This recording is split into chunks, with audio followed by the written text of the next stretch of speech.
Namaskar. Hello. Hello, everyone. So, welcome to this course of Fundamentals of Blockchain Technology. I'm very excited to have you here because blockchain is one of the most impactful technology of our time, right? It's great if you are thinking to start learning with the blockchain development or you have already started in the blockchain field. Best of luck for you, and you did a fantastic, the great decision you made here over here. So welcome to this short course where we're going to learn more about the blockchain fundamentals in a very easy and simple way. Very easy and simple in a practical way, more visual demo with proper setup. So at the end of this course, you're going to understand what is blockchain, of course, beyond cryptocurrency, not just about cryptocurrency, how these particular blocks get connected with each other, the concept of hashing, the concept of cryptographic functions, and why it is important and how it's securing the blockchain with the proper practical hands-on with the mini demos or here with the visual demos of blockchain. And at finally, you're gonna discover more real-world applications of blockchain technology and what are the different domains in blockchain itself. So, yeah, this course is designed for the beginners, the early developers who are getting just started with their career, or the students who are just thinking to switch to the blockchain domain and parallelly doing their engineering. And yeah, one more important thing here: the prior knowledge of blockchain is not important for this course, not at all, but yeah, little programming skill might help for the advanced course, but for this basic course where we're gonna learn everything from the basics, so no prior knowledge is required. But yeah, your background, if you are IT student, you're gonna help it to get things easily. You'll get b- understanding of your cryptocurrency and other technical terms. You'll understand it easily. But by the way, overall, no programming skill is required, no any engineering skill is required, no software skill is required. Everything is covered in this course. So yeah, all right, so let's get started with the fundamentals. Okay, before we define blockchain, let's step back and ask a question: why do we even need blockchain, right? So in today's digital world, most of the systems are centralized. For example, when we transfer money, the bank act as a middleman. When we store any online data, companies like Google, Amazon controls your information, everything there in their cloud accounts, right? The problem with centralized systems like that, they have a single point of failure. If central server goes down, the whole system will go down, right? The whole system will fail. There's a trust issue. We have to blindly trust the banks, governments, and corporates, big grains, IT grains, the cloud provider for any our online data or any our online assets. That's a big, or we can say the biggest problem ever. Double spending. In digital payment, one file can copy it multiple times and that transaction can duplicate it across the network, right?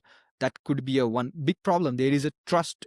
We cannot trust the system without any middleman. That's why bank act in the middle. They're acting as a middleman in the complete ecosystem.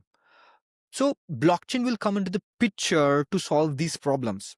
It provides a decentralized system where no single point of failure.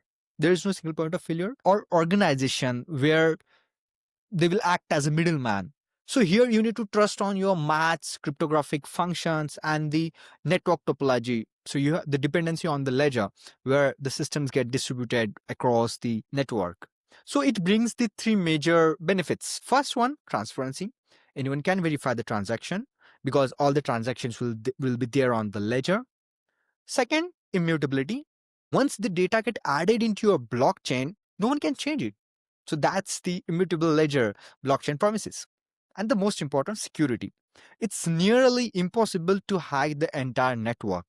It might be possible at some extent to change or update your any block data, but you cannot at the same time change whole the different blocks of data and change the blockchain network altogether, because it's the copies of all the blockchains get stored in across the different nodes. You cannot do that at the same time. So don't worry at all if you are not getting what I'm trying to say at the point of time, because we have covered all these things in our detailed demos. Like I have explained all those things in a detailed demo, right? But here in simple terms, if I want to put blockchain in this way, like blockchain is something which is removing the middleman and building the trust based on the maths and code to keep data safe and transparent. So now let's try to understand into the more deeper terms in the blockchain ecosystem. Most important, what is our today's focus? Our focus is to learn traditional system versus blockchain. What is the difference between traditional system and blockchain? The real world examples of blockchain, and then blockchain visual demo. Okay, so what is blockchain? So first let's try to understand what is blockchain. Blockchain is nothing but the distributed ledger technology. When you say distributed ledger, so with in a minutes I'm gonna show you with the proper examples, but first try to understand the terms or key features of that blockchain. What are the key features? Decentralized. Decentralized means not owned by a central authority. It is there in the multiple places in a distributed manner. The ownership lies in a multiple owners, not a single owner is bound with that setup. That's we call as a distributed, not as a one single place, not as a centralized. Distributed, okay, that's a network. Second, transparent. It is the blockchain technology itself is transparent. Whatever the transactions you are happening on the blockchain, those will remain transparent. It's not in a hidden world. It's not like that one transaction is viewed by Akshay and one transaction is viewed by Rama, or one transaction is viewed by Krishna. No, all Rama, Akshay, Krishna can view all the transaction whatever happening on the blockchain. That's how it is. And then it's immutable. What is meant by immutable? This is a new term. Immutable means a something, a data which cannot be changed, or you cannot alter the data once you add it into the ledger.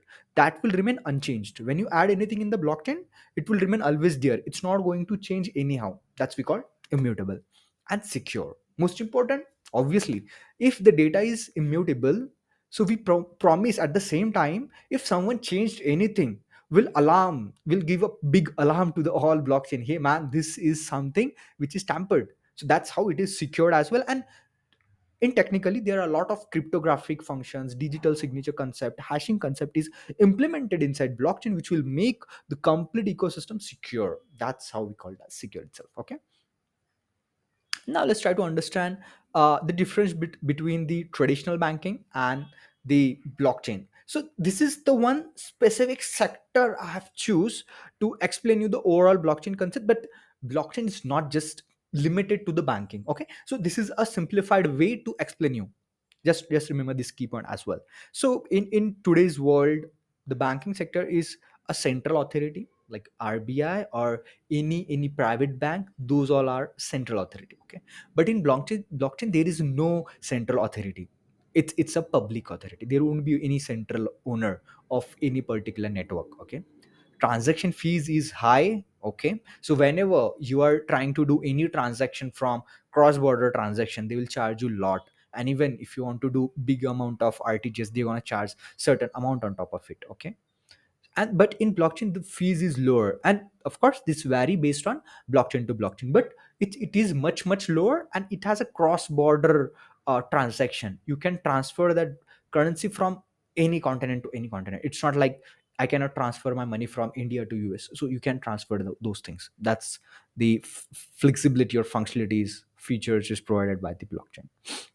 And there's a lot huge delay in the traditional banking system. So there is a lot of 2 day 3 day settlement delays. So whenever we transfer any fund from USA to India, from Australia to India, they will take a lot of time to settle that payment, to perform their central authorities check and all those things. They will take time, and the manually they'll settle, and then the Indian bank can able to use those money. Or if you transfer from here to there, then only they can use it. So there is a huge delay in the payments or in the settlement.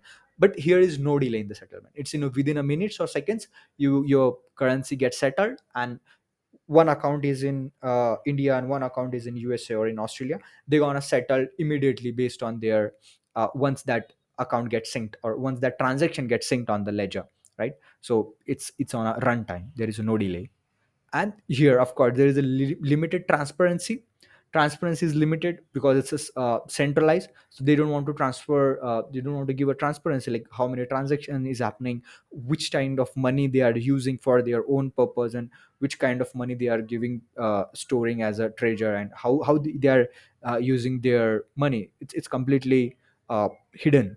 But here in blockchain there is will be the complete transparency. There is no hidden charges or no hidden rules happening inside blockchain. Whatever a single transaction will happen, everything is traceable. All those things will be there in the blockchain itself, who transferred money to whom. But of course, the individual identity will be anonymous, but their account addresses will be shown.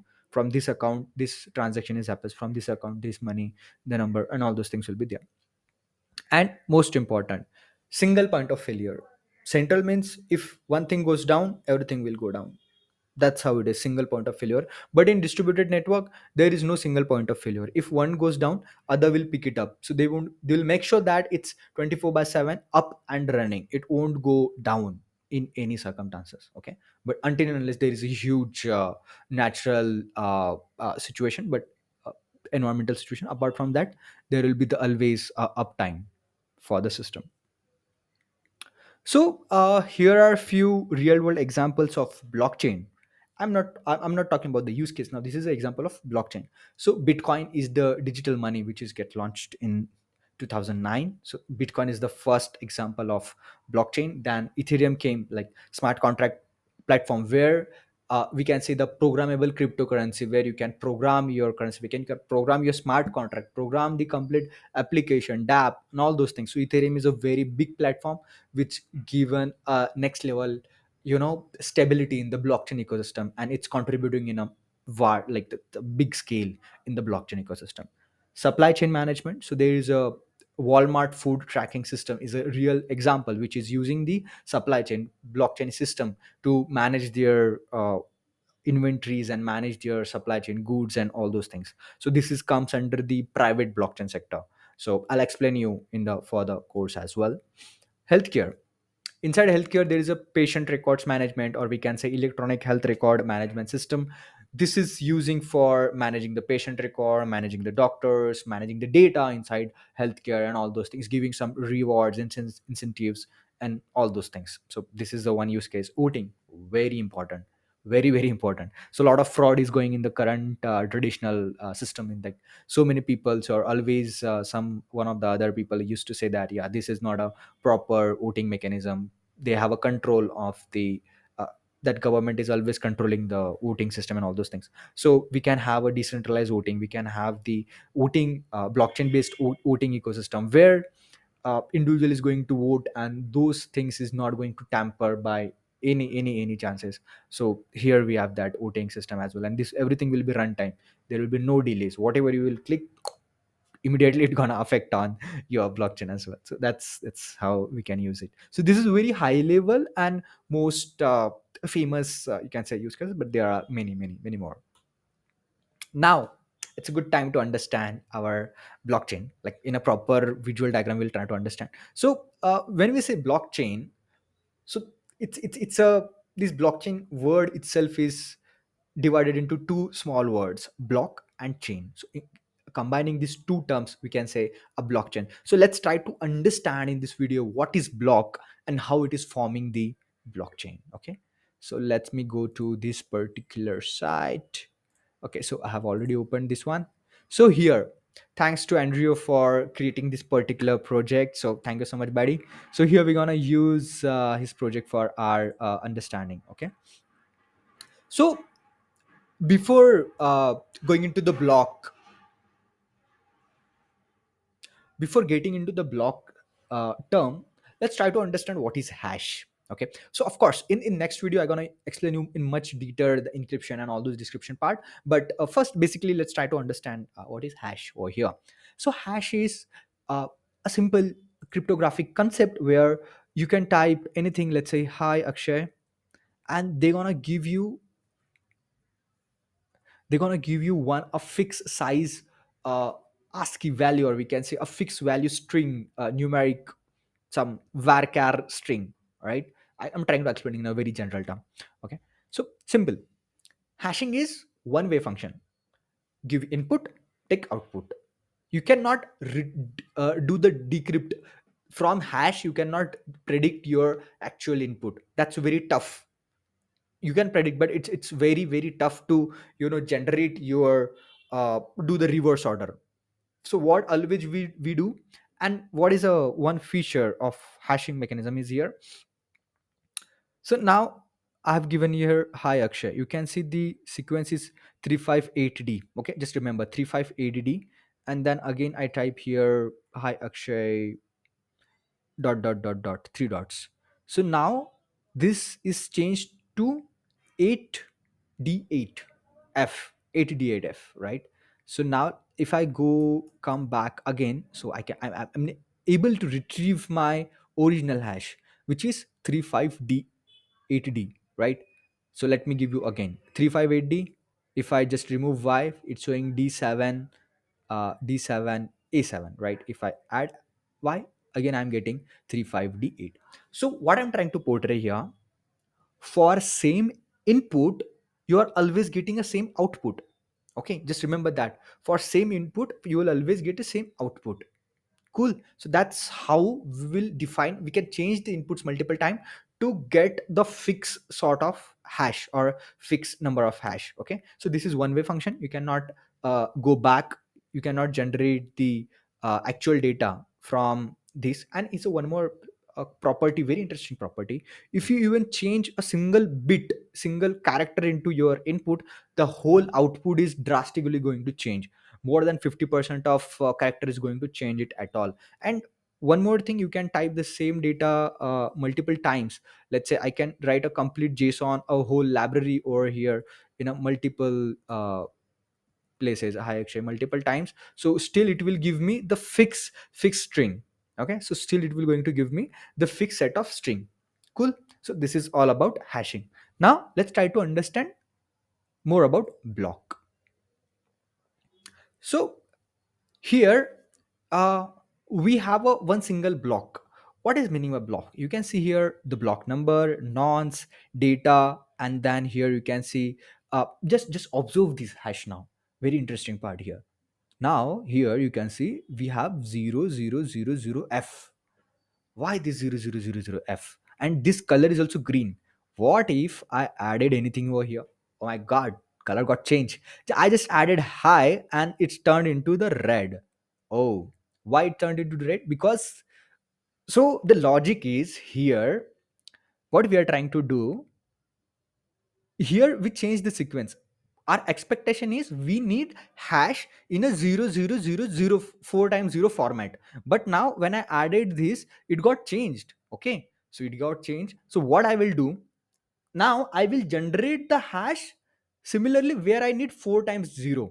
Okay, so how can I do that? That concept will called as mining. I will tweak my input in such a way, or I will append a extra string on top of it, or some numbers or mathematical expression on top of this particular data to get my output as 000 as a starting hash. Okay, so when I do mining, see, so they will compare multiple times. Sometimes it will take early, sometime so now you can see the nonce got change, nonce got change, and now I'm getting again a 000 d hash. So here we learn two concepts. This is called block. See, whatever the data you are giving in block, that data should get mined and get a certain fixed standard of output. That's the called with difficulty level. Very important concept. So here we are learning the difficulty level. So if you give more number of zeros in your hash, it is getting more difficult to generate that fixed hash. And based on that difficulty, it will take time to compare. That's we always mention. We are performing a mathematical equation in our blockchain to mine the block. So that is nothing but the this to find the nonce. So remember this nonce concepts, very important, very important. So nonce is something which is a random number which we use to define a standard, or to make a specific output out of it. Okay, so if I change it again, again it got changed. Okay, so I have to mine that block again to get the my standard input as output as 0004 times. So you can see I got the 000 and I got the nonce as 72608. Okay, I hope you understand this block, but this is a single very small component of our blockchain. So based on this block, we'll see how this block is dependent on another block. Okay, now let's try to understand the concept of blockchain over here. When now the same thing, same terminology is here. So we have the nonce, data, hash, but now here you can observe one more attribute called previous. And here previous is 0, and here you can see multiple blocks over here. Now you can see the multiple block is here: block 1, block 2, block 3, block 4, block 5. Okay. And one more thing. So if you can see, this hash has a previous this one. If I changed anything, if I change any data, if I try to add any data here, if I added high here, so you can see that block got changed into red, because of course my standard got changed. There is no 000 here. So again, if I want to give the same output, if I want to define the standard, I have to mine that block, right? Once I will mine that, it gonna compare, they're gonna do the mathematical expression, and we'll get a nonce, and based on that nonce it is changed. Now you can observe one more thing. This is my previous hash. Okay. So what is this happening here? So simply, in simple terms, these all blocks are linked to each other in a proper, this is something similar to your doubly linked list. You can see, this is like my pointer to own, this is my original pointer, this is my hash, and address I have previous. So this is my current hash, I have address to the previous, pointing to the previous one. So again, this is my current hash, and I'm pointing to the previous one. So that's how I can making my linked to each block. Now what I'm trying to explain here, most important. Now if someone changed, or if I added data to the third block, and if I added high here, so what is happening? Very interesting stuff happen. So here all the blocks got red. Why it got red? Because see, my link break here, my hash got changed, right? If my this hash got changed, my this hash got changed. If my this hash got changed, this hash got changed, right? So if I change my third block based on the rules, and if I change something over here, my hash will change, and of course this hash got changed. If I change this address, because they are copying the previous address and putting into the current, so they copied the previous, they put into the current, and if some data got changed, their current hash will get changed. So everything, whatever the data it is here, they, based on that, they will generate a hash. Okay. So what we need to do to make the change? So first, someone need to mine this block, get satisfy the standard, right? So they will generate a 000 over here, and then okay, now this block got turned into green, and now again we have to mine this block to satisfy this particular hash. Okay, this is quicker because we don't have any data, extra data over here. And now we got this previous hash got satisfied, so we have to mine this particular block as well to satisfy the standard. So what I want to say here is, someone want to tamper any data, so they have to mine, they have to make sure that I'm mining the all the blocks in the blockchain. And remember, this is just a small blockchain, this is a one blockchain with 5 blocks. But in ideal scenario, there is a 20,000, 50,000, 10,000, like a number of thousands of blocks in the ecosystems, and all those are linked with each other. If someone want to tamper anything, they have to make sure that all the things they are changing at the same time, so to make sure the tampering is not happening over there. And you might have a question here, what if someone is trying to temper this one blockchain? So what is the authenticity, like this blockchain is not tempered? So let's try to understand that as well now. So let's try to understand this small distributed concept. Now here, if you scroll down, you can see peer A, peer B, and peer C. So in previous blockchain, we have understand only one single blockchain as a 5 blocks. But understand, blockchain is not a single one computer. Blockchain is stored in multiple distributed nodes. It get copied into multiple peers. So that's how I have here 5 blockchains. So if you observe these blockchains, those are simply most equivalent, like the simply copy of each other. You can see the first block is 0015, right? 000015 similar block.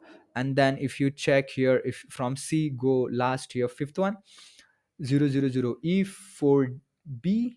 Here is also, if I go B1, B pair 000E4B. And if I go the first one, here is also 000E4B.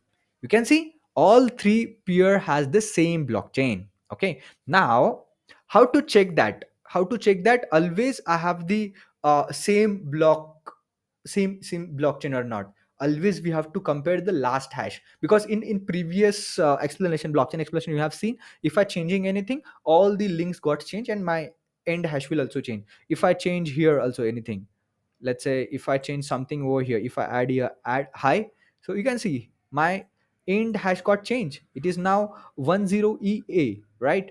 And I can see now this is a bad blockchain because it got tampered, and this is a good blockchain where it's showing me still 000 and okay, again, how I'm deciding this is a good one or a bad one?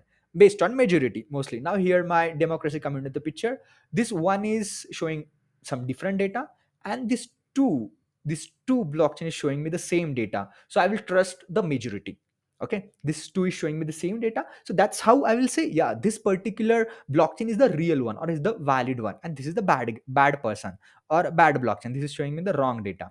Okay, so let me just go it do a reverse thing. So this is how you're going to compare your blockchains in a distributed manner. So this is, you will get the authentic, always authentic data. If you'll always check the end hash of all the peer and you will the match with the other peer in the distributed, if it is same, yeah, blockchain is genuine, it's same. If it is something is, if one of the peer is showing some wrong data or some different data based on the other on the majority basis, so that's how we'll claim this data is not a valid data, it's a tampered data.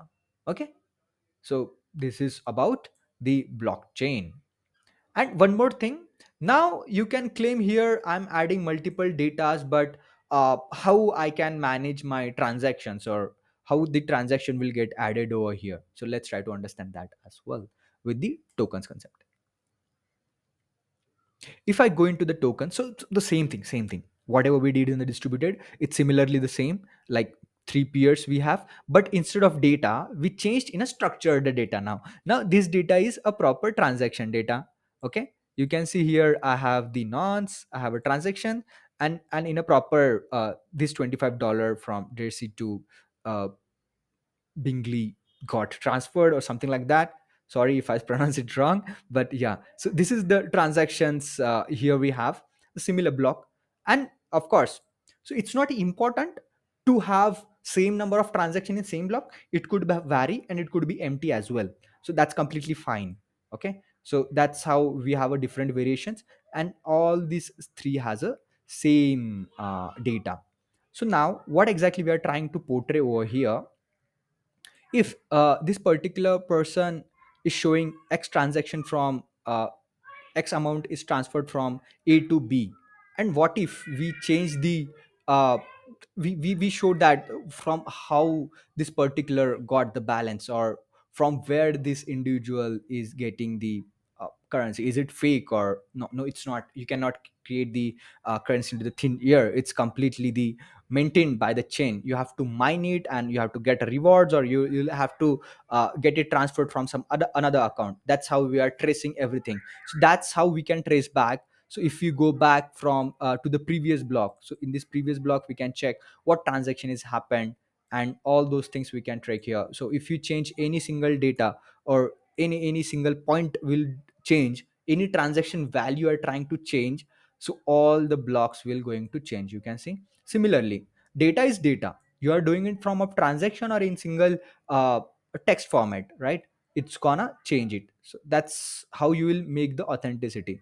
And there is a one more concept called Coinbase, where you will try to get the base Coinbase as a your balance. So basically, first block as a, there is no balance, this is like generating your currency. This has Andreas has their $100, and then from $100 how that $100 got transferred, you can see from Andres this particular address got transferred to Sophia, Lusa, Emily, and Madison, right? So this is all like how you, so this is more like tracking your currency, how the currency is transferred, and from this individual, then Sophia he used it, then Emily used it to Jackson, and then we can at the end, if Jackson is spending some $2, so does that Jackson has the money in the wallet, so they can trace back. So based on previous address we can simply go to this block and we can check what all transaction is happening into that particular block, and based on that block we can see, Jason is again is sending some to Ryan, and then if we go again where JSON got the money. So here Emily got sent to the JSON, and Madison is also sent some tokens to some money to JSON. That's will get, yeah, JSON has some money. So that's why he or she can able to JSON is able to share the uh, currency from one wallet to another wallet. That's how you will do the traceability. Okay, and same concept is here. If you change any data anywhere, it will going to tampered. So I changed the last block, so that's my last block is getting tampered. If I change some another block, my all the blocks will get transferred. And here also we have again multiple distributed peers to make sure the authenticity of my data, and to make sure which is the valid blockchain over here. So this is all about today's class. I hope you'll understand the complete understanding of blockchain, how it is distributed, what is block, and so on and so forth. Thank you so much. See you in next class. Hi guys. Welcome back to our class 2. So now let's continue with cryptographic and hash functions. So today we're gonna learn very interesting stuff over here. So, what's our today's goal? Today, we're going to understand hash functions, digital signatures with proper demonstration. Okay, to understand the security concepts of blockchain in detail and how it's secure, how it's claimed like the blockchain is secure. So that's what we're gonna understand. So let's start with the cryptography. What is cryptography? Cryptography is nothing but the science to uh, secure that particular information. So it's some sort of science. We're gonna do some sort of algorithms, some mathematics, or they're playing with the data to make sure that this not gonna hacked by some hackers, or at least not gonna check by some malicious users without the permission of sender, the one who is sending the information. It could not be get hacked by the receiver until and unless I'm giving the permissions. So how that gonna happen? So there are two ways to do so. It's mostly encryption and decryption things. When we talk about cryptography is nothing but the encrypting your data with certain key and decrypting that particular data to get your original data. So after encryption, that's text we call as ciphertext. To to get the original data, we perform the decryption of operations on any ciphertext to get your original data. Remember that. But there are multiple ways to do so. So majority are two ways to do. One is symmetric, like when we encrypt that data, we'll use the same key to encrypt that data, and same key to decrypt that data. That's we call as symmetric uh, key cryptography, or symmetric algorithms. We use that symmetric, uh, and there is asymmetric algorithms or asymmetric key cryptography, where we're gonna use public private key pair. When we say public private key pair, what does it mean? So let's look into it. So sorry, public private key pair is like we have two pairings, public and private. So public is something which will tell to the world, hey, this is my public key, this is my public key. And private key is something which will I will keep it secret. I won't going to reveal that key anyhow to the external world. It will it's my responsibility to keep it secure, to keep my data securely stored somewhere. So that's the public and private key pair mapping we're gonna use. So this is a general terms we use. And there is another cryptographic concepts we call hash functions. So what does hash functions do? Hash functions do a very simple job. They're gonna take your input and they give you a fixed size output. Okay, in demonstration soon we're gonna see these hash function stuff as well. So give you actually in the past video when we saw about the blockchain demonstration, how that block looks like. So our first section is like this one, hash itself. So let me show you that. So this is a section where we have giving, hey, hi Akshay, with emoji. So if you give type any number of text, they're gonna give a fixed size of output. That is called hashing. Okay, so this is simply called hashing. And then, so they have certain characteristics properties of it. It's deterministic. If you give same input, they will give you same output. I have already explained all these things in the previous video as well, but just for a theoretical point I have revising it. If you give same input, they're gonna give same output. So that's the very key feature of hashing. And it's a one way. You cannot uh, like in a symmetric and asymmetric, we used to do encryption and again decryption. We can revert back, we can generate our original data. You cannot do that in hashing. So once you have one input, if you pass through one hash function, they're gonna generate one output as a hash output. You cannot revert that back. It's very tough to go and generate your original data from your hash data. Okay. And it has an avalanche effect. What is avalanche effect? Avalanche effect is like, uh, if you change a single bit, let me go to that demo again. If you change a single bit, if you I added one dot also, the output is changing drastically. It's gonna change more than a 50% of your characters. That's we call as an avalanche effect. So it's very difficult to guess. So let's say you can say it's a one way, right? So if I'm typing hi, and if I typing hi Akshay and dot dot dot, so if I extend also one dot, and if you change only one bit as like zero or one, and let's assume it's changing only last bit of character, if I added dot, so it's easy for you to guess back the original input, what input I'm giving. But that's not happening in this case. Hashing is very powerful. If you type one dot, drastically they are changing the whole output. They don't care what data you are putting, right? They will change it. So that's the avalanche effect of it. Okay. So now this is like already I explained the same thing, but it's in a presentation over there. So now we're gonna talk more with respect to digital signatures. So digital signature, the purpose is to prove the authenticity of data. So under the hood, when we talk about digital signature, it's what exactly it gonna do. It gonna do the encryption and decryption, but it depends on the public and private key pairing. So what we're gonna do, we're gonna sign our transaction with the private key. So we're gonna sign in the sense we're gonna encrypt our data with private key, and verifying by public key. We're gonna decrypt with by the sorry we're gonna decrypt that particular data with the public key. If we got the original output after decrypting, then we're gonna say that yeah, this particular public key is a valid public key. Okay, remember that. That's the digital signature concept. So public private key pairs or private public key pairs is something like that, where we gonna hold private key and public key. Private key itself says it's a secret, only hold by sender, the one who is sending any message, the one who is doing the encryption. That person will only hold the private key, ultimately the owner of any data. And public key is a shareable, that will tell everyone, yeah, this is my private public key. Based on this public key, you can verify my signature, or you can verify my digest, or you can verify my message signature. These are multiple terminologies or terms we use for the digest, but that's ultimately the some encrypted data that's you want to verify, or you want to read or get my original data based on my public key to do the decryption. That's the concept. So mostly in email encryption, we use the private public key pairing.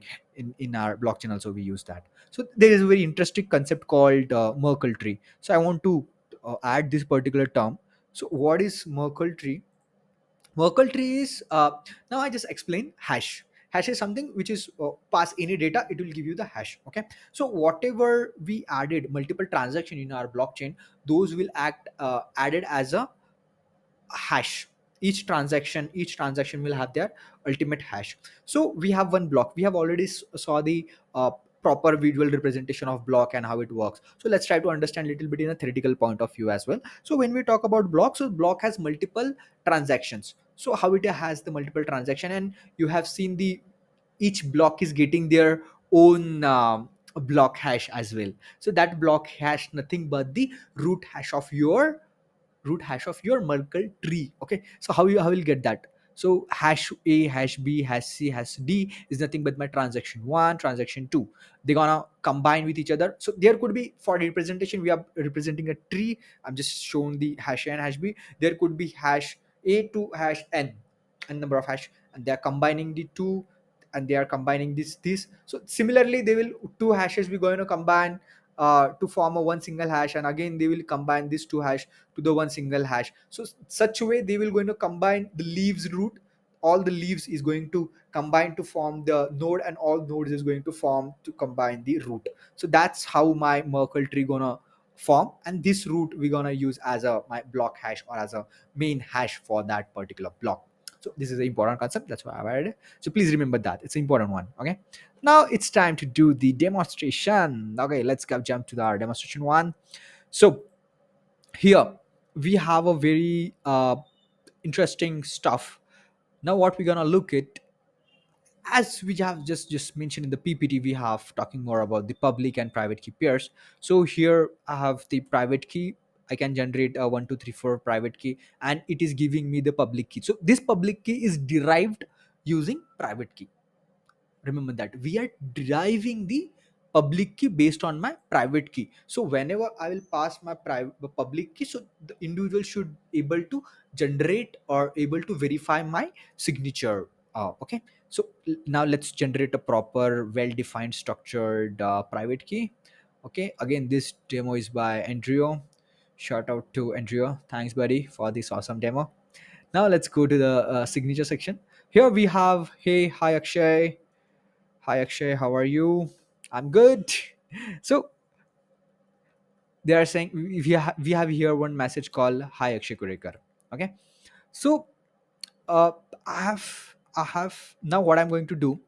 I'll try to sign this particular message, and we'll try to verify this message based on this particular private key. Now let's try to simply sign it. Now after signing, we got the message signature. Message signature is a huge amount of data. Not huge, it's a small amount of data, but this is a massive signature. Now the key point is, this is encrypted with the my private key. Now if I go to the verify section, now it's okay, again saying the message, hey, hi Akshay Kurhekar. So now this is my original message, what I can see. Now what I'm trying to prove that is this message is coming from the valid sender or not. That's what I'm going to prove. I have my data directly. I don't need to decrypt my data. I have my data. I have my public key. I have my message signature. I have my signature, message signature. Now I'm going to verify. I'll use this public key and I'll check based on this digest, am I getting this data or not? Okay.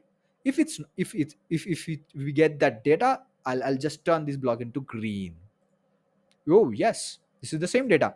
If I change the data and if I try to verify it, oh, I got it red. It means this digest, this particular signature is not mapped with this data, and this public key is again not mapped with this data. Just I remove the dot. I changed my. Let me change my public key. Here you can see 04. Let me make it 05, and if let me try to verify it. Oof. Again, I was not able to verify my digest. So my block got turned into red because my public key is invalid. This is not the public key which I have derived from a private key. Here it should be 4 only. If I try to verify it again, so this is the why I'm changing the input, and what I'm trying to demonstrate to you is like, if someone is trying to change the public key by a bit here and there, or if they change the message here and there, and if you click on the verify, it's gonna show immediately red.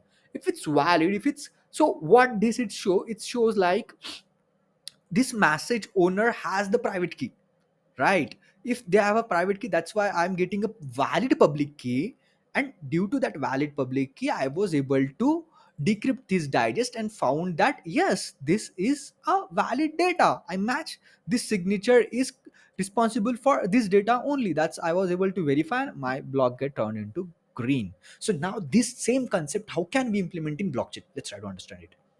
So now instead of this simple data, this is simple hi Akshay Kurhekar will change with the proper transaction. Okay. So instead of that simple message, we have added the uh, message called, I'm sending $20 from this address, this public key to some another public key. Let's just try to edit it like little bit 1 2 3 4.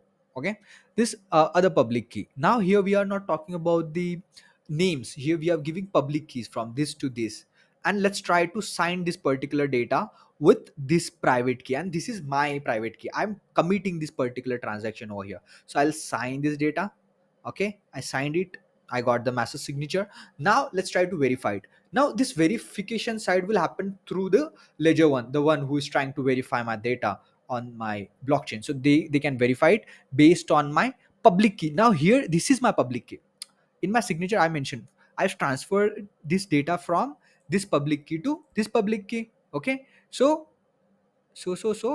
here is my public key. Now this blue box is represented that now we need to verify this signature based on this particular public key. Okay, now let's click on hit, yeah, verify. Yeah, of course this is a valid data. What if I change my $20 to $25? Now let's try to verify it. Oops, now this is not verified because this got something new data which is not signed originally. Oh shit, originally signed 25 only, or oh, yeah, originally it was 20, because when we change data somewhere it gonna reflect both the way.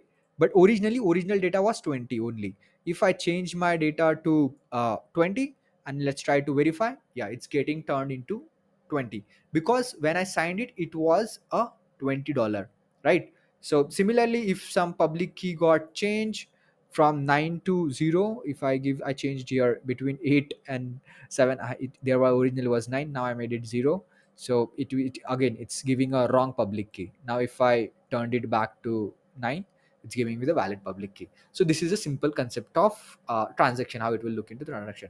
So now let's try to look into the blockchain, in our real blockchain, how this gonna work, or how what impact it gonna show on our blockchain. So now you can see the similar one in our previous demo we have seen in the first class, where we have a multiple transaction, but in transaction we have added a block called signature with the sequence number we call signature. Now this signature is based on each transaction. If we go at the end, uh, now you can see $7 is transferred from this public address to this public address, and it is showing me here this particular signature. Okay, what if I change this $7 to, let's say someone tried to uh, alter my data and they changed the $7 to $8.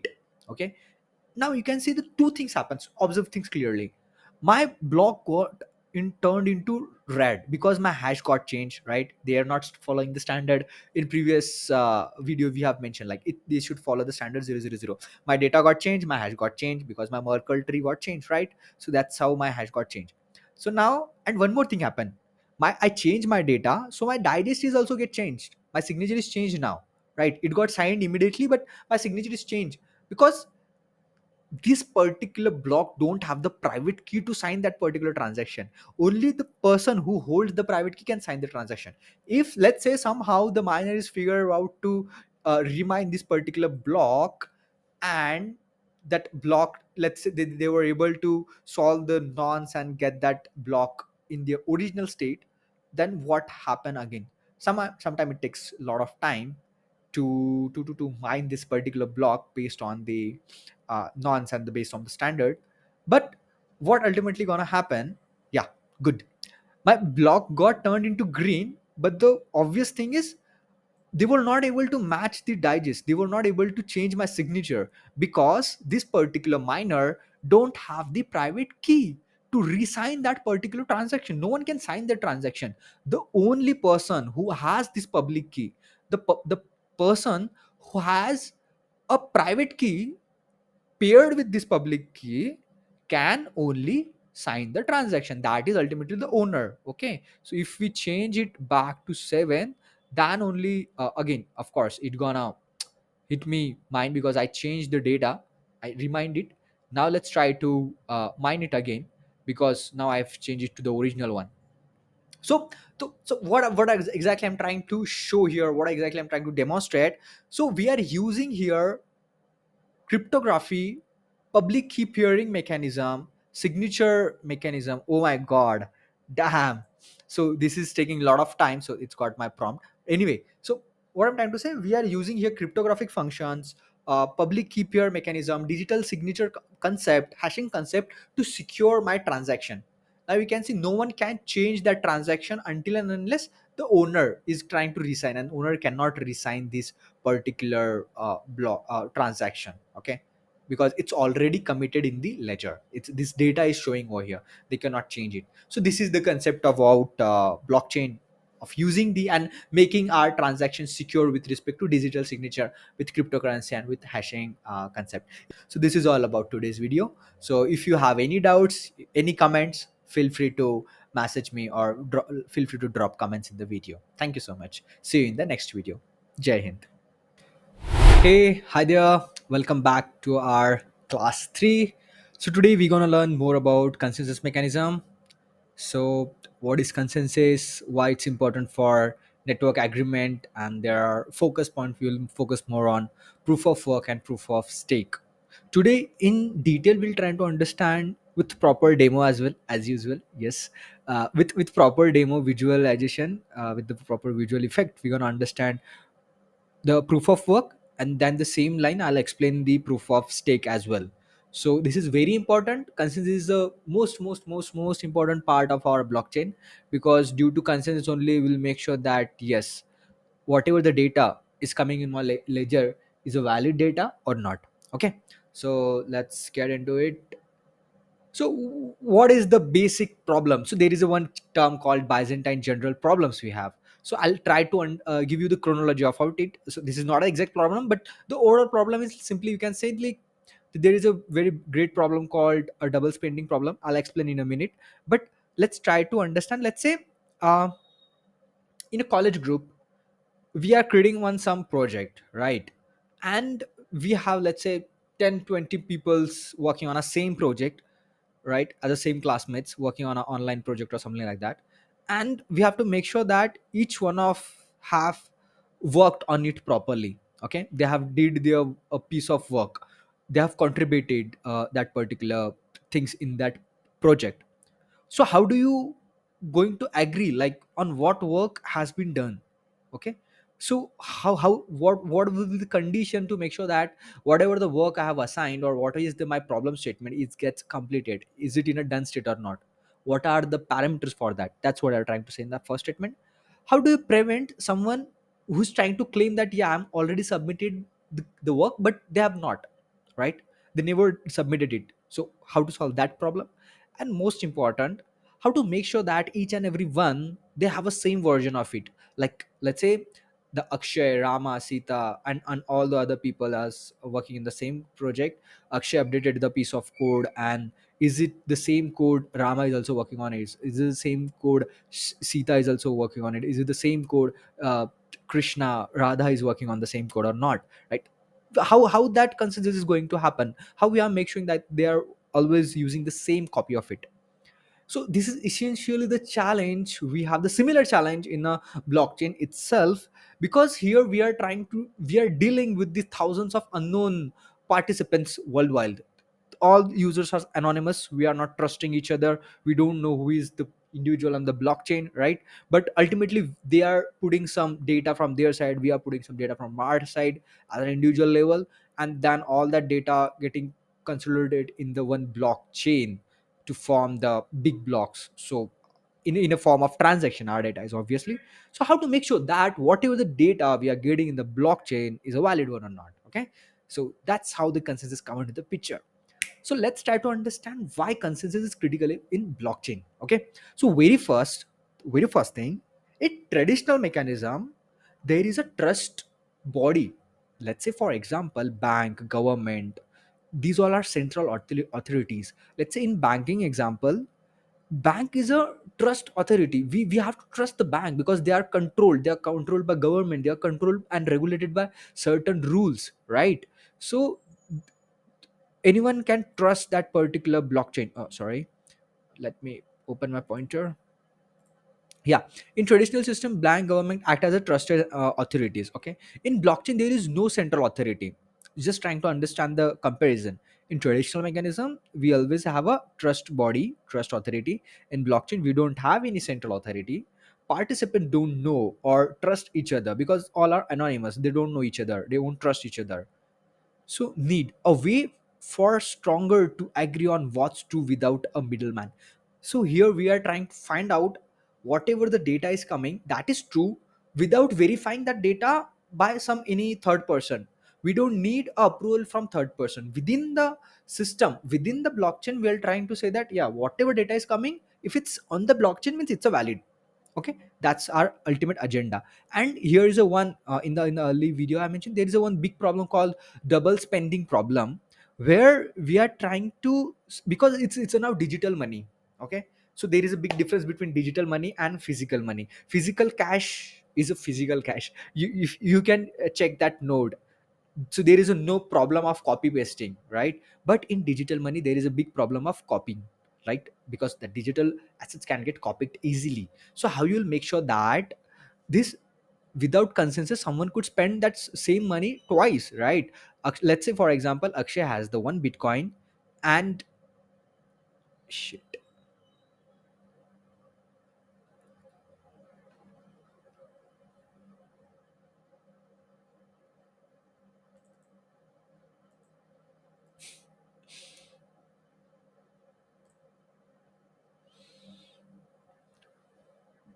Okay, for example, let's try to understand here. Akshay has a one bitcoin, and he could try sending it to Rama and Sita simultaneously. I could send the same money, Akshay can send the same money to both of his friend, right? So that is a big problem. So how to solve that? Because in and most another the challenge part is it's a blockchain, right? So they have multiple nodes across the globe, and it will take time to sync with each other, right? There is always will be the delay. Thousands of computers worldwide maintains the same ledger, they are maintaining the same ledger, so of course it's going to take a time. Network delay means updates doesn't reach everyone instantly.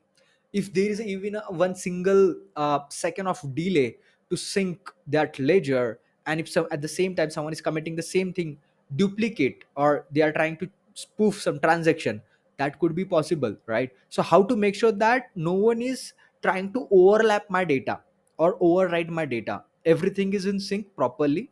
So that's how we need the agreement on the correct order of transactions. Whatever the transactions we are adding, they should have a proper order, and at the same time a state where it will maintain like, yeah, this is already committed in the ledger. Might be it will take time to sync, but yeah, this is already there. It's not going to happen like same transaction you are trying to add again and again.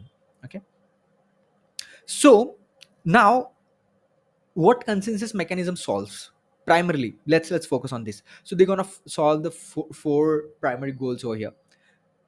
Agreement, all honest participants reach the same conclusion. We're gonna reach the one single agreement. All the honest node, honest participants will reach the same conclusion. Validity, only legitimate transactions are accepted. Legitimate means the valid one, the one whose signature is verified and all the cryptographic is properly there, and we got the majority of transaction is getting the same thing. So that's how we're gonna legitimate transaction get added by the validity. So that's we are saying the validity of the transaction. Termination, if the system eventually reach the decision.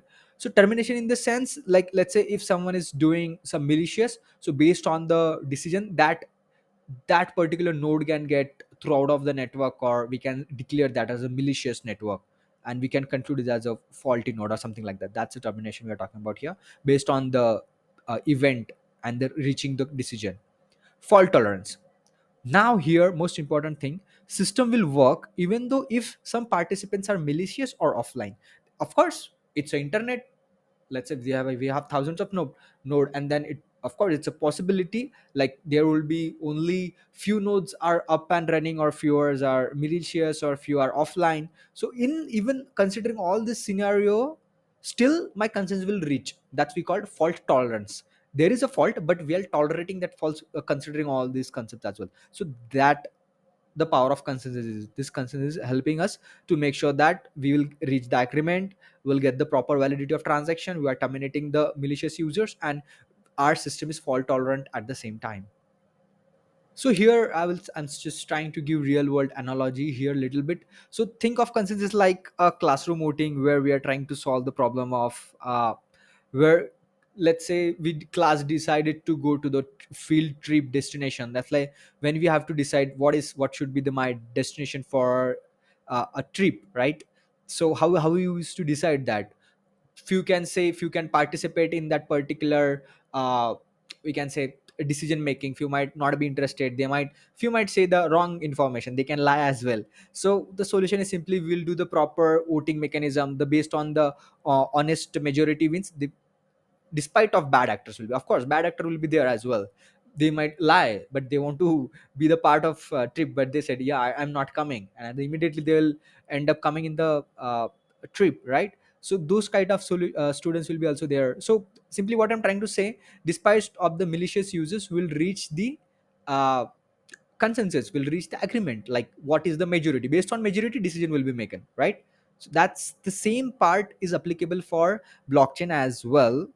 It's equivalent. So network needs to agree on a valid transaction, depends on malicious nodes. So there might be a lot of malicious node or a lot of different transaction will be there, but without considering or without uh, bothering about the malicious node, still will reach our agreement. That's we are trying to achieve over here.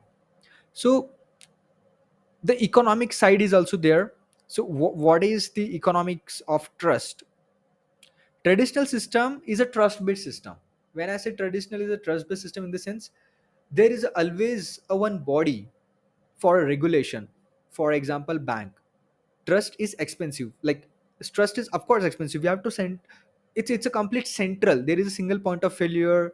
The barrier to entry, only that specific bank can act as a trust body, not a normal individual can act as a trust body, right? There will be the only government will act as a trust body, or there is any legal compliance company who will dealing with some legal agreement, and they can only act as a middleman or as a trust body in the traditional ecosystem, right? That's how our traditional systems looks like. But we'll try to remove all those barriers and come up with our own solution where we don't need any middleman. Okay. Now blockchain consensus. In blockchain consensus we are talking about trustless system. We don't want individual to trust each other, don't need to trust individuals. That's we call trustless, sorry, that's we call trustless system. Where this trustless is very important. When I'm saying trustless means here you don't need central body, here you don't need a body like a bank or any legal compliance. So you don't need any middleman to make sure that, hey, I'm putting this transaction, can you please verify, and once you verify then only I will. No, blockchain itself, the individuals who are in the participants of network, they will itself verify and they will only commit it. That's the trustless system. Okay. So how are like there is a cryptographic and economic guarantee over here, because we are adding math, complex problem with the money, ensures the honesty of the individuals. So why I mentioned the money, I'll come to the point in a few minutes. Okay. But of course I hope till this point you might got the about the math, because in previous lecture also we explained the concept of digital signature, cryptographic, and most important nonce. I have mentioned you the concept of nonce. Today we're gonna see it in a much more detail in a practical way. But nonce is where we are talking about the complex problem always to satisfy that particular hash standards, right? So that's it will ensure the give the cryptography as well as economic guarantees for my blockchain consensus. And of course it's a decentralized, there is a no single point of failure because it's a distributed across multiple globe. Now, let's try to understand more about proof of work. So, proof of work is used in Bitcoin. This was the first consensus mechanism which we explored. So, what is the process of proof of work? Process is pretty simple. There will be the concept called miner. The miner compete to solve a puzzle. So, the first solution wins. The one who is solving that particular problem quickly, they're gonna win this particular puzzle game, and the winner always get the some rewards in terms of bitcoin, right? Other nodes will verify whatever this particular individual is committed, or whatever this answer they propose, like, yeah, this is the nonce I find out for this particular relevant hash. They're gonna compare it. Comparing is easy, right? Finding solution is difficult, but comparing is easy. So everyone is going to compare. If they got the same response, they said yes, this is the correct one. Block added to the chain. Once that once the we got the more number of heads up from the network, then majority, based on the majority, that blocks get added into our chain in our blockchain. So that's a very high level steps. But soon I'm gonna show you the proper demo as well. But let's try to understand before jumping into the demo. Let's try to understand the pros and cons of this proof of work. What is the pros? It's very secure, of course, battle tested, and it's a decentralized in nature. It's perfectly very secure. No one can crack it anytime soon.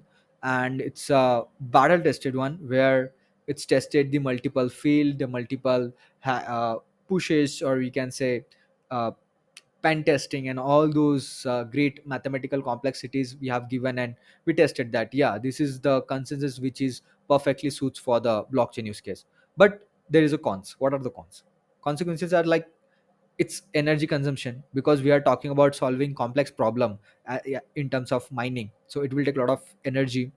And it will, the process is little slow because it's taking energy, it's like a time consuming process. Transaction will be slow, and it's expensive as well. More the energy, more the expense, because it's required the high end infra and computation to run the big complex problems.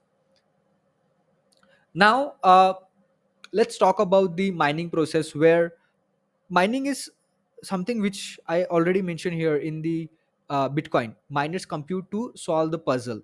This particular process we called as mining, where they are uh, where the validators, or we can say the individuals, we mostly call them miners.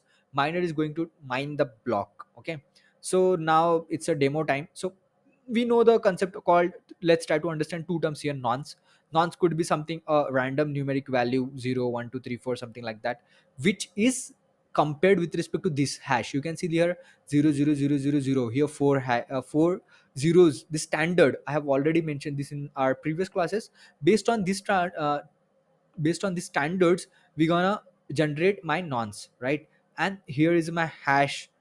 So this is like hash would be my block plus nonce. So that's you have to reach. Once you got this target, that's you say yeah, this is the nonce I found out for that particular block or transaction. Now let me show you in a proper demo manner.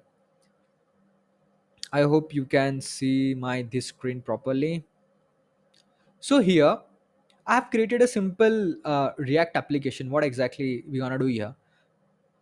So let's say there is a one initial block is there. You can see the genesis block. The nonce is this much, and just observe the details clearly. Here it's showing the hash, and if you observe, it's starting with 30, right? And the previous hash is 0 because it's a genesis one. There is no. Let's say I'm just, it's just a simple game where we are trying to add some data. I can say here, hi Akshay, hi Akshay, something like that. The data could be anything. Okay, I just added hi Akshay. So now if I try to mine the block, immediately it got mined, and you can see I got the nonce like 3399. Okay, and hash is, this is my current hash. You can see the hash, I got the 3 zeros starting, and again this is my previous hash which got attached. But now the question mark is how this nonce derived, and how this hash got this 000. Like uh, of course it is an encrypted one data, like the encryption one we have decided already. So they're gonna encrypt all that data, and they're gonna give the one single hash as a Merkle tree root. That's we've explained in the previous video, right? But what is this nonce, how this nonce is coming? So now let's try to understand the step by step mining process. Let's say if I want to give the another data, let's say blockchain blockchain data.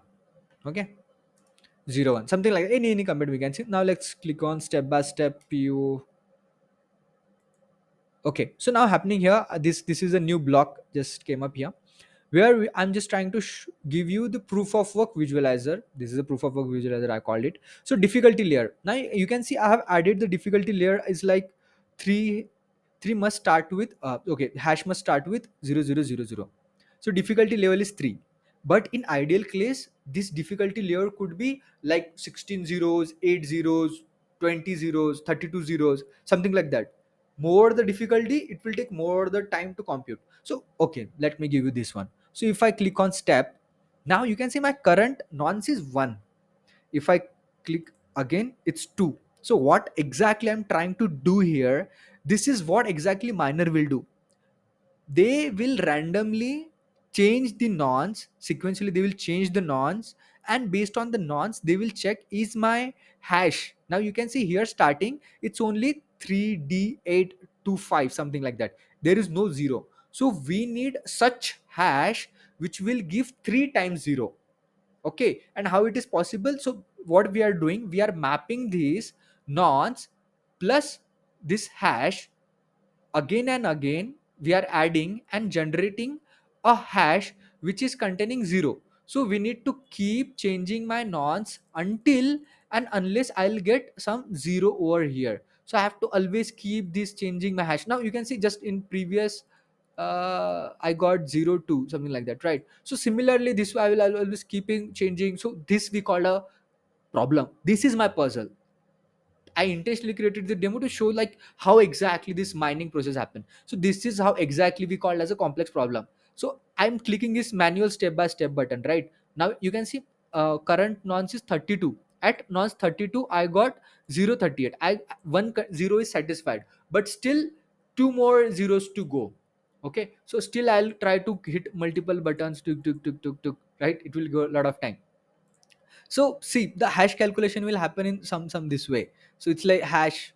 We are doing the SHA 256 here, index plus previous hash plus timestamp plus data plus nonce. So that's how you're gonna calculate this hash. Based on nonce, we'll change it. Other things will remain same. Other things will remain same, but we'll keep changing the nonce and we'll try to satisfy their hash should standard. The standard should be with 00000. Okay, that's how. So it will take a lot of time, of course, based on difficulty. If you more zeros, I need to add more randomly. I need to check more, a big number of nonce I have to add, right? So I have added one logic over here which will quickly find us a proper nonce for this particular block. You can see still 1510. I might need to click that next button to satisfy this particular 00000 case. So I might need this particular number to get my nonce, right? So this is the this particular process we called as mining. Once we find that nonce and once I got the condition, then I will going to hit that. So yeah, I can say, yeah, I got the perfect hash. Now you can compare it against with your nonce, is it correct one or not? And the other validators. Now this is for one individual. I just want to show you the one main piece of work. After that, what will happen? This particular hash get committed to all the blockchain, all the miners. They will verify it. They will give heads up. Yeah, it's correct. Whatever the nonce you have mentioned is the valid nonce, and then based on that, they will going to add that particular transaction in the ledger. Okay, ledger in the sense chain. They'll add that transaction in chain and they'll commit that transaction. Then that miner will get the reward in terms of Bitcoin, because we are talking about proof of work. It's implemented in Bitcoin. So in whichever currency you will implement, you will get in exchange the reward in your wallet. Getting? So that's how our blockchain works over here. See, so that's how multiple blocks will get added into the sequence. Cool. I hope you understand this proof of work. If you have any doubt, don't hesitate to ask questions. You can ask questions in comment sections. Okay. Now let's jump back to our PPT. Oh, sorry, slideshow. So now let me summarize proof of work quickly. Proof of work is where we talk about miners. Miners will mine the block. They will solve that complex puzzle, and they will connect to the ledger. They will broadcast their message, whatever the nonce they will find, and then again another miners will going to give heads up. Your nonce is correct. Based on that, that transaction will get added on the ledger. Once that transaction get committed, miner will get reward. Cool, you got this point. Now the biggest problem, the biggest flaw in proof of work, I'm not talking about proof of stake, I'm talking about still proof of work. The biggest flaw in proof of work is, now at the same time, whenever we'll get a new block for new puzzle in my chain, every miner will start immediately solving that puzzle. So lot of miner at the same time doing lot of using the for same problem, they are competing for same problem, they are competing parallelly, and only one person will going to solve that problem. Other might be at that 90%, they might complete their 90%, few might complete the 50%, few might complete their 99%, few might complete their 99.99%, but still only one person will get as a reward, other will get loss of their compute resources. There is a complete loss of compute resources. They won't going to get anything until and unless they complete that transaction completely to the result, right? So that's a big flaw. It's a like lot of energy consumption, and it's a time consuming as well, because a lot of competition is happening.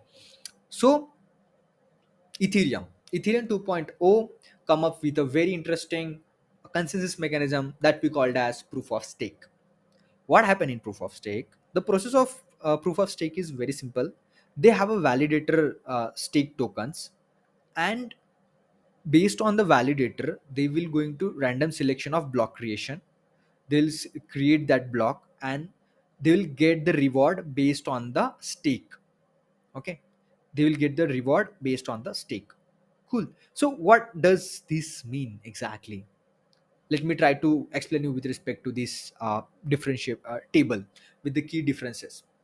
So we understand proof of work properly.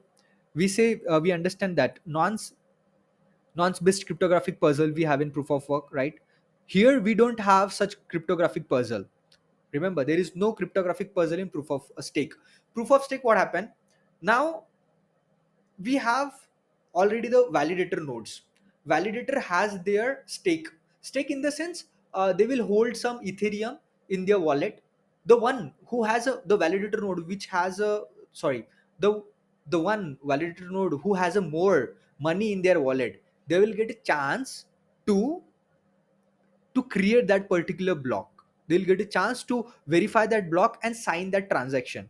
Okay, so that's how they will select the random validator based on the staking. So now here every validator is not competing at the same time. Only a specific validator who has a majority stake in the ecosystem, out of them one validator will get a chance to sign that transaction. So it's like simple. If you are my uh, if you are staking some ethereum on my chain, means you are a legitimate user. They are doing it, their logic is this way. They are That's how money is coming. Previously we were talking about the maths, now this is a money. Now that's, they are trusting the money. If you holding more money in ecosystem, means you are a real user. We are giving you chance to validate this particular transaction, sign this block, and broadcast to the other validators. Then again other validators will verify it, and then they will going to commit it, and that the one who signed the transaction, they will get a reward in exchange. So that's how proof of stake works. So challenge is not there in the proof of work. Only no computational puzzle is there. Computation, all miners compute simultaneously. Here pre-selected validator creates the block. So what is the condition for pre-selected validators? Based on the staking, the one who hold more money, more ethereum in their wallet, they will get the chance to mine the to create the block in the, to sign the block in the chain. Energy, of course, here a lot of energy, constant hashing is there, a lot of time it will take. Here it's a low energy because just signing and verification, there is no complex problem is there, there is no computation puzzle. So it's low consumption, there is not a much consumption is there. And time as well, because we are trying to solve your complex problem, it will take time, right? Variable depends on the luck and the house power, how you are giving hash power and all those things. But here no more predictable timing, because just simply signing it and verification, so time is less as compared to proof of work. So I hope you understand the proof of work and proof of stake. Still, if you have any doubt or any issues, feel free to message. Okay, so here we have some more consensus mechanisms like delegated proof of stake, proof of authority, POA, particle Byzantine fault tolerance, and there is Byzantine fault tolerance, crash fault tolerance, raft consensus mechanism, and so on and so forth. Many more is there. So this is something homework for you guys. You can read more about this. Don't worry if you didn't get it or not getting it. I'll try to cover all these things in upcoming classes. So don't worry about that. Okay, but just go through it and just read it little bit, so you'll understand it easily. But if you don't, it feel free to message. Hey, You're hi welcome. there. I hope you enjoy this course and we learned a lot about the blockchain basics and the fundamentals. More on the hash, blockchain, the previous block, and the consensus, most important, proof of work demo, and our proof of stake as well. So, in this lecture, we're going to learn more about the real world application. So, there are a lot of real world applications of blockchain. Very first, there is a huge scope in the finance and payment sector on blockchain. So, we called mostly as a DeFi or decentralized finance, where we talk about cross border transactions, cheaper, faster, and easy settlement, no time delays, immediate basis things like, say, let's say there are multiple stable coins, USDT, USDC. So we talk more about the Bitcoin, Ethereum. So there are a concept of Uniswap, staking, borrowing, lending. These all are different concepts altogether in DeFi, where we call more of DeFi. It's nothing but the decentralized finance, where we do a lot of logical operations on our cryptocurrencies to earn money on top of it. So you have some cryptocurrency, you will hold it, you will stake it and earn reward in exchange of that. Maybe if you stake Ethereum, you'll get some other token in exchange of Ethereum in staking some particular platform. That's how we call it as a staking platform. Or borrowing the, if you are borrowing some tokens, you have to pay in exchange to that borrow what you have borrowed. Lending. So all those concepts is there in the DeFi. So we're gonna learn much deeper in our upcoming courses on top of this. Okay. So very interesting and very evergreen, we can say, the use case on a enterprise level is supply chain, mostly in agriculture, manufacturing department, fashion industry, and many more industries. Let's say healthcare. There, okay. First, let me try to explain a little bit what about supply chain. Supply chain is nothing but if someone want to track transfer of their assets from one location to the other location.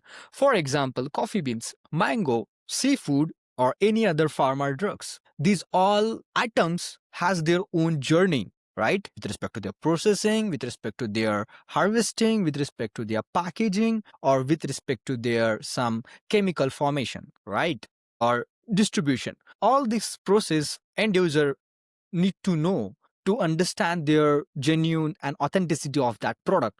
This supply chain works very well in the food industry, pharma industry, and mostly in tracking the goods. So yeah, it's come in the pharma itself, in agriculture industry, where the companies like IBM, Food Trust, VChain are utilizing, is Walmart is utilizing in huge scale in this particular sector.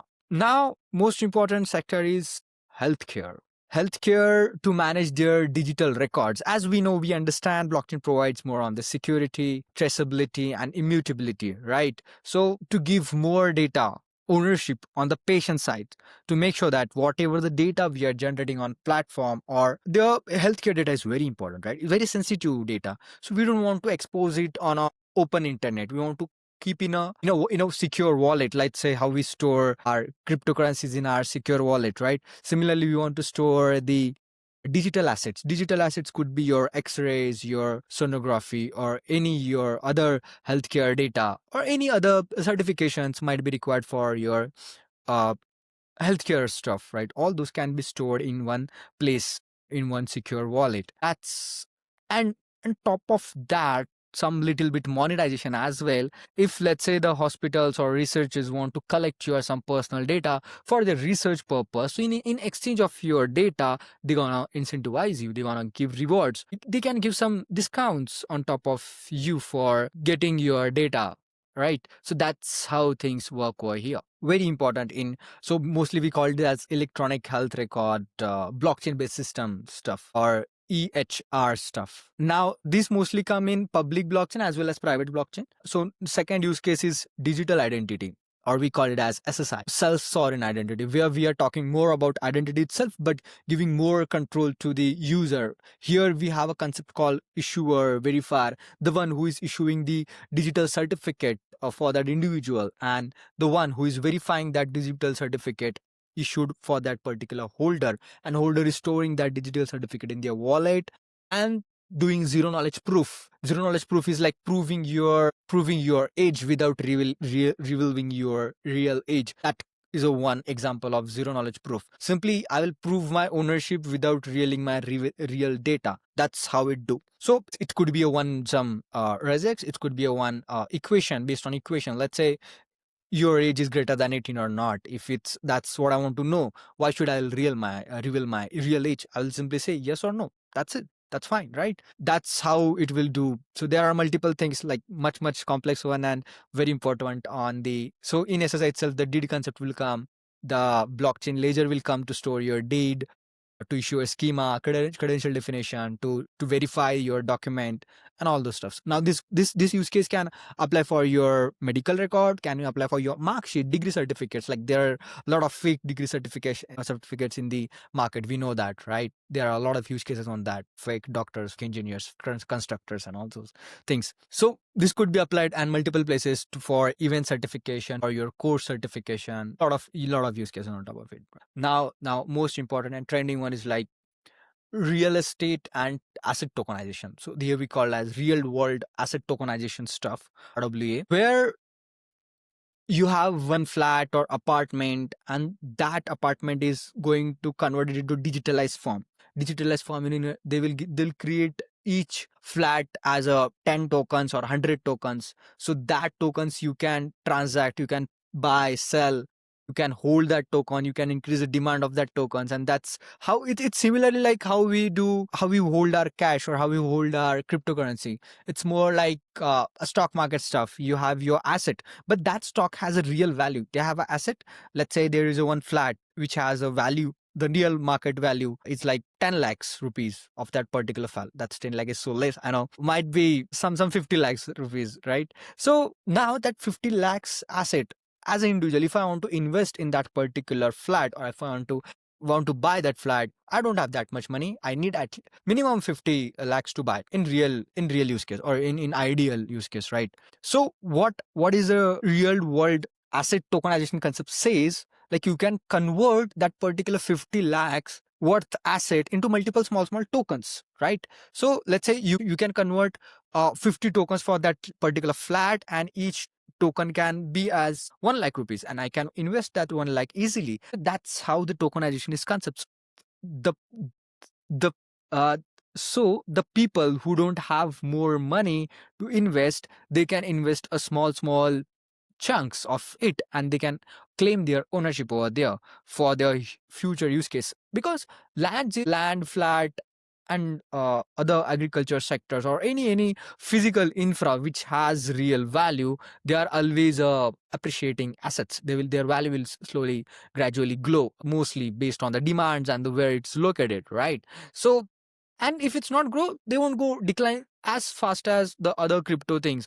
Or they don't have, we are not talking here in air, they have real backing with the real asset which is present in the physical place. So that's how they are doing the proper mapping and binding, so people can invest, people can hold that particular stack. They can wait for 5 year or 1 year to value go up, then again they can trade it, or again they can trade those 50 tokens within the different owners to claim the majority of it, and they might sell it in a private, in a physical real world as well, from digital to real assets. So that's all concepts can be there.